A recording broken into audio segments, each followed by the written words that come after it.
این مواد غذایی برای پناهنده‌های افغان پیشنهاد می‌شود. تاجیکان از داخل خارج کشور اولین کمک خود را به 180 پناهنده افغان رساندند. کمک به افغان‌هایی که به تاجیکستان فرار کردند بعد دعوت یک فعال تاجیک در شبکه‌های اجتماعی جمع‌آوری شد. نیازه عینی که در صفحه فیسبوکیش خاطراتش را از همکاری با افغان‌ها نوشته خواهش کمک به آنها را کرد، باور نداشت که این چند سطر توجه صدها نفر را جلب می‌کند. در اول فکر داشتم که به یک و یا دو اویله میتوانم کمک کنم، اما زیر نوشتم آدمانی زیادی آمادگی خود را برای کمک اظهار داشتند.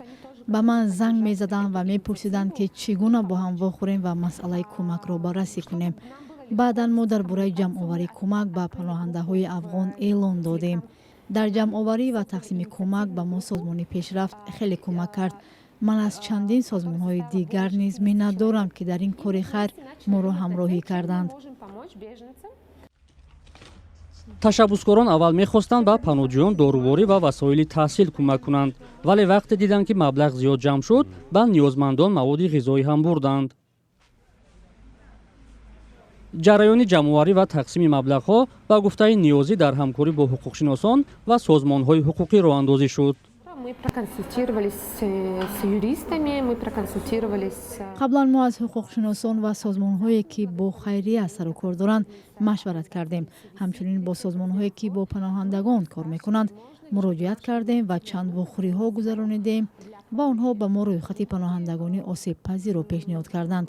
میان آنها اویله‌هایی بودند که چند سال قبل اینجا آمده اما زندگی خوبی نداشتند و هم اویله‌هایی که چند ماه قبل از افغانستان به کشور گریزه شده آمدند.